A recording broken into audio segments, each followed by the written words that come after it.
달콤한 말씀, 행복한 하루, 말씀 묵상 시작하도록 하겠습니다.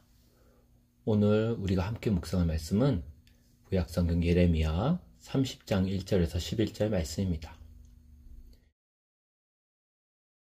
제30장 여호와께로부터 말씀이 예레미야에게 임하여 이르시니라. 이스라엘의 하나님 여호와께서 이와 같이 말씀하여 이르시기를, 내가 네게 일러준 모든 말을 책에 기록하라. 보라, 내가 내 백성 이스라엘과 유다의 포로를 돌아가게 할 날이 오리니 내가 그들을 그 조상들에게 준 땅으로 돌아오게 할 것이니 그들이 그 땅을 차지하리라. 여호와께서 이스라엘과 유다에 대하여 하신 말씀이 이러하니라. 여호와께서 이와 같이 말씀하시되, 우리가 무서워 떠는 자의 소리를 들으니 두려움이요 평안함이 아니로다. 너희는 자식을 해산하는 남자가 있는가 물어보라. 어찌하여 모든 남자가 해산하는 여자같이 손을 자기 허리에 대고 모든 얼굴이 겁에 질려 새팔에 젖는가? 슬프다 그날이여. 그와 같이 엄청난 날이 없으리라. 그날은 야곱의 환난의 때가 되미로다. 그러나 그가 환난에서 구하여 냄을 얻으리로다. 만군의 여호와의 말씀이라. 그날에 내가 네 목에서 그 멍에를 꺾어버리며 내 포박을 끊으리니 다시는 이방인을 섬기지 않으리라. 그들은 그들의 하나님 여호와를 섬기며 내가 그들을 위하여 세울 그들의 왕 다윗을 섬기리라. 여호와의 말씀이니라. 그러므로 나의 종 야곱아, 너는 두려워하지 말라. 이스라엘아, 놀라지 말라. 내가 너를 먼 곳으로부터 구원하고 내 자손을 잡혀가 있는 땅에서 구원하리니 야곱이 돌아와서 태평과 안락을 누릴 것이며 두렵게 할 자가 없으리라. 이는 여호와의 말씀이라. 내가 너와 함께 있어 너를 구원할 것이라. 너를 흩었던 그 모든 이방을 내가 멸망시키리라.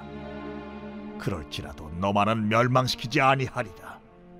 그러나 내가 법에 따라 너를 징계할 것이요 결코 무죄한 자로만 여기지는 아니하리라. 예레미야 30장 이전까지는 예레미야가 이스라엘이 멸망하고 남은 백성들은 포로가 되어 바벨론에 끌려갈 거라고 이제 예언을 하는 이야기들로 구성되어 있었습니다. 그런데 이렇게 이스라엘의 멸망과 포로됨을 예언했던 예레미야를 거짓 선지자로 모함했던 스마야와 그 자손은 결국 하나님의 심판을 받게 되었습니다. 그리고 아합 왕과 시드기야 왕도 바벨론 느부갓네살을 통해서 하나님이 심판했지요.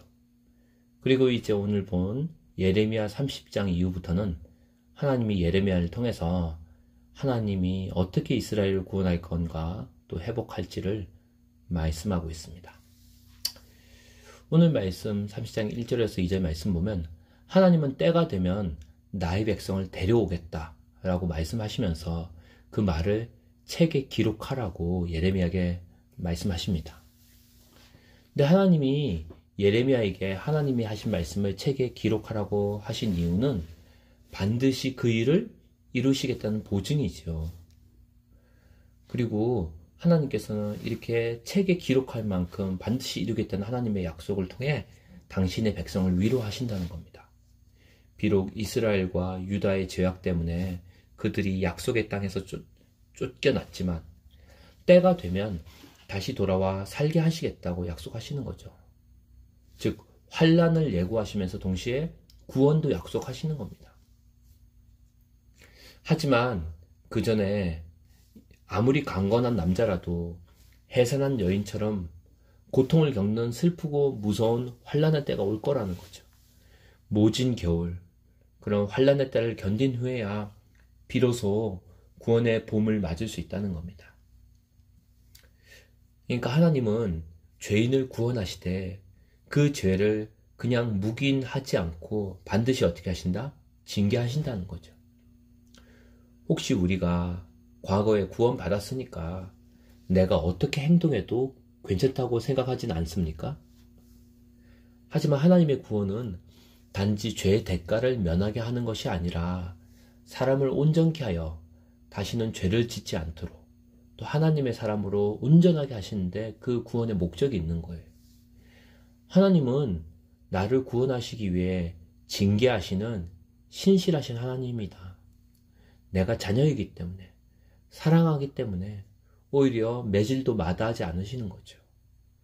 그런 면에서 보면 고난도 하나님의 사랑의 한 방편이고 치유도 하나님의 사랑의 한 방편이라는 사실을 성경은 계속해서 말하고 있다는 거죠. 그리고 8절 이후 보면 하나님은 야곱 이스라엘의 목에서 멍에를 꺾고 사슬을 끊어서 구원하겠다고 약속합니다. 사실 이 하나님의 구원과 회복에 대해서 이전에 예레미야 28장에서 하나냐라는 사람도 같은 예언을 했습니다. 하지만 맥락이 전혀 다르죠. 이스라엘이 회복되는 때는 하나냐의 이야기처럼 2년 후가 아닙니다. 70년이라는 긴 형벌의 시간을 채우고 난 후에 하나님이 결국 회복하겠다는 거죠.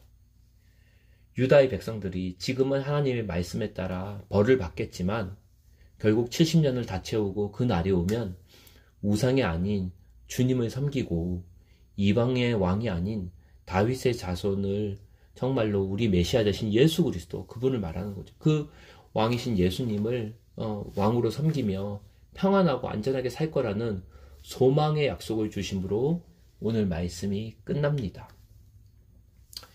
자, 우리 인생도 오늘 말씀을 통해서 다시 한번 비추어 살펴볼 게 있습니다. 혹시 지금 당하는 환난이, 고통이 언제 끝날지 몰라 두려우십니까? 하지만 환난도 반드시 끝이 있습니다. 그리고 반드시 주님이 회복시키신다는 거죠. 이스라엘의 환난이 영원히 가는 게 아니라 그 환난이 결국은 하나님의 회복의 때를 향하여 제한된 시간을 통해서 허락되었다는 거죠. 그리고 우리는 그 환난의 기간 동안, 고통의 기간 동안 우리를 회복시킬 그 하나님을 믿음으로 바라보라는 겁니다. 이게 바로 예레미야를 통해 주시는 하나님의 약속이라는 거죠. 우리가 하나님의 경고나 징계를 무시하거나 무서워하지 말고 결국에는 구원하시는 그 하나님께 지금 이 순간 겸손히 나아가길 원합니다. 함께 기도하는 시간 가지도록 하겠습니다.